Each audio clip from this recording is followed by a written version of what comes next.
औरतें वहां बुर्के के खिलाफ लड़ाई लड़ रही है, हमें बाहर निकालो, आजाद करो। कई लोग तो दिल्ली में झगड़ा कर लेते हैं, क्यों महिला को क्यों बैठने थे, तो तुम भी जेंडर चेंज करा लो। माँ ने खाना दिया, लौकी बना के 3 दिन उठा फेंक दिया थाली, मत नहीं आई, फिर फेंक दिया थाली, फिर वो कूद के बैठ गई, सीने लगे आराम, मर मर के खाना बनाया, बदतमीज खाना फेंक रहा है।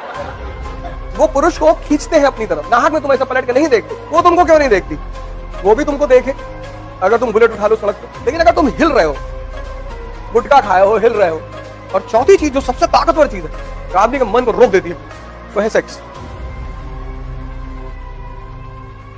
आम आदमी का जीवन देखो, एक बीवी है, वो भी टॉर्चर करती रहती है, वो भी उसी की वजह से करती है, उसकी गलती की वजह से, वरना स्त्रियां किसी को टॉर्चर नहीं करती, करती नहीं। हमारी भी है, करती नहीं, कहती नहीं कुछ, कभी कभार कह देती है, ऐसा भी नहीं, ऐसा थोड़ी है, लेकिन आज तक किसी ने कहते हुए देखा नहीं, यही उपलब्धि है। क्योंकि मैंने उससे कहा था कि जब भी तुम गुस्सा हो ना, दरवाजा बंद कर लेना, पब्लिकली कुछ मत कहना। क्योंकि स्त्री के मन में एक बात होती है कि घर को बनाना है। कोरोना में भाई साहब पैसा था ही नहीं मेरे पास, 1.5 करोड़ की EMI दे दी थी, वो तो बचा के रखी थी, ये कितना चाहिए, अरे मैंने कहा तुमसे ना हो, बोली बताओ। और सोचो 1 साल पूरा कोरोना पूरा बंद था सब कुछ, औरतें पैसा मार लेती हैं, ठीक है तुम्हारी जेब से निकाल लेंगी और ले लेंगी, 700 रुपया कर्जा लेंगी, देंगी, वो 700 साल तक चलता रहेगा, ये सब उनके फीचर हैं। तुम कहोगे वो 2000 रुपया वहां तुम्हारा बच गया था, हाँ तो वो बच गया था ना, उधार थोड़ी वापस किए थे तुम। महाजन के ब्याज से ज्यादा खतरनाक है औरतों का ब्याज, लेकिन वो बचा के रखती है, सेव करती, नहीं परेशान करती। औरतें करती ही नहीं, अगर कर रही हैं तो कहीं ना कहीं उस आदमी की भी गलती होगी, और अपवाद सभी जगह है। तो आम आदमी वैसे ही नीचे परेशान रहता है, और ऊपर से औरत पीने नहीं देती। अगर स्त्री नहीं, भगवान ने स्त्री को इसीलिए बनाया अपने रिप्रेजेंटेटिव के रूप में। स्त्रियों का काम है पुरुष को सिविलाइज करना, सुधारना। अब 25 साल तक मां के हाथ का बना खाना खाया, मां ने खाना दिया, लौकी बना के 3 दिन उठा फेंक दिया थाली, कि डेली डेली लौकी दे रहे हो, दिमाग खराब है तुम्हारा। तो बेचारी मां जाए, अच्छा बताओ क्या खाओगे, फिर गई दोबारा बना के लाई, बोली लिए खा लो। अब 25 साल आदत खराब हो गई, 26 साल में शादी हो गई, पद नहीं आई, फिर फेंक दिया थाली, फिर वो कूद के बैठ गई, सीने लगी आराम, ना मर मर के खाना बनाया, बदतमीज खाना फेंक रहा है। एक स्त्री बिगाड़ती है और दूसरी बनाती है, पत्नी का बहुत रोल है। तुम सोचो, इमेजिन करो सिर्फ दुनिया में पुरुष हैं, औरतें नहीं है, तो चारों तरफ तुम्हें मर्द मिलेगा दहला पकड़ खेलते हुए, कोई घर जाएगा? नहीं, कोई घर जाएगा? लगा के बैठे हुए। वो तो जैसे अंधेरा होता तो पुरुष को याद आने लगता है कि शेरनी बैठ गई होगी कुर्सी पे, कि भाई इतना देर कहां थे। जरूरी है।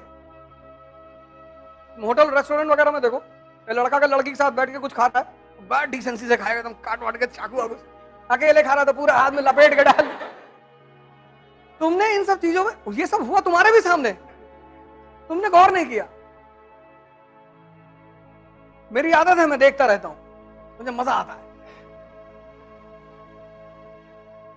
जितने भी पब्लिक ट्रांसपोर्ट हैं, सब में 2-4 सीट बुक होती है महिलाओं के लिए, उसमें लिखा होता है केवल महिलाओं के लिए। तो आपकी नैतिक जिम्मेदारी है कि कोई महिला आपके बगल खड़ी है तो आप उसको सीट दे बैठने के लिए।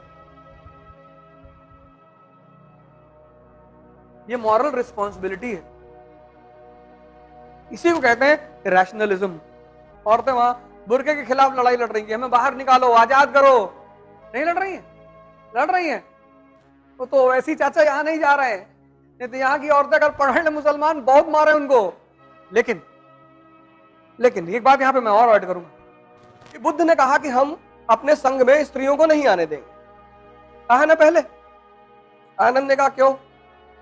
अरे बोले यार हर बात समझाई नहीं जाती और तुम समझ ना पाओगे, नहीं आने देंगे। उनकी मौसी ने कहा कि बेटा ऐसा ना करो, हम लोग को बुला लो संघ में। उस पे उन्होंने औरतों को परमिशन दे दी। अब जब दे दी तो बुद्ध ने कहा कि मेरा धम्म 1000 साल चलता, अब चूंकि स्त्रियां आ गई हैं तो सिर्फ 500 साल चलेगा।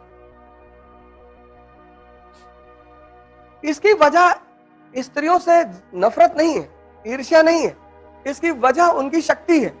इसीलिए भारत की संस्कृति ने उसको आदि शक्ति कहा। 16 साल 15 साल जब मेंस्ट्रुएशन लड़की में शुरू होता है तो उसके अंदर एग जो होते पैदा होते हैं वो जिंदा होते हैं, वो पुरुष को खींचते हैं अपनी तरफ। नाहक में तुम ऐसा पलट के नहीं देखते, धरती तुम्हें अपनी तरफ खींचती है, तुम कहते हो ग्रेविटेशन खींच रहा है, फोर्स को मानते हो ना। तो जब तुम स्त्री को पलट के देख रहे हो तो वहां भी तो कोई ग्रेविटेशन होगा, वो तुमको क्यों नहीं देखती? वो भी तुमको देखे। अगर तुम बुलेट उठा लो सड़क पे, वो भी तुमको देखेगी, ऐसा नहीं देखेगी, देखेगी वो। लेकिन अगर तुम हिल रहे हो, गुटखा खाए हो, हिल रहे हो, तो बुद्ध ने यह बात कही नहीं। जब इस्लाम आया तब उसने कहा कि औरतें मस्जिद में नहीं आई, मतलब जहां मेल नमाज पढ़ेंगे औरतें अलग जगह पढ़ेंगी। अब देखो आइडिया ट्रैवल किया कि नहीं ट्रैवल किया? जो काम बुद्ध ने नहीं कर पाए किसी भी दबाव में, वो काम इस्लाम ने किया।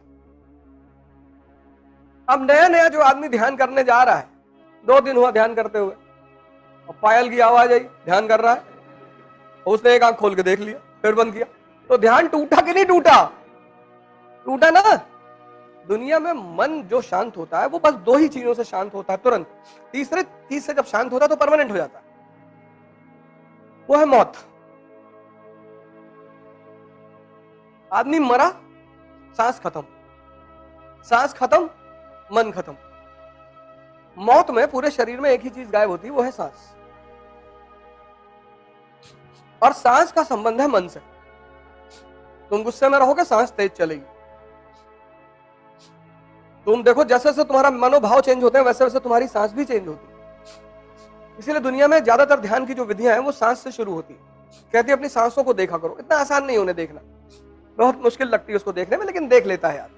नशा, मुसलमान कहता है, कुरान कहती शराब मत पियो, तो सिगरेट पीता है। जितने लोग सिगरेट पीते हैं मैं उनको मुसलमान नहीं मानता, अपराध है ये। और चौथी चीज जो सबसे ताकतवर चीज है, जो आदमी के मन को रोक देती है एकदम, वो है सेक्स, काम। इसीलिए तो प्रोस्टिट्यूशन इतना बड़ा धंधा है, इसीलिए तो प्रोस्टिट्यूशन इतना बड़ा बिजनेस है। कई सारे देश हैं जिनकी इकोनॉमी चलती है। अरे काहे बता रहे, तुमको नहीं पता है? देखो इनको पता है। ये सब चीजें तो पहले पता रहती हैं और जीवन में किया गया। इसलिए बुद्ध ने कहा था कि स्त्रियां नहीं आएंगी।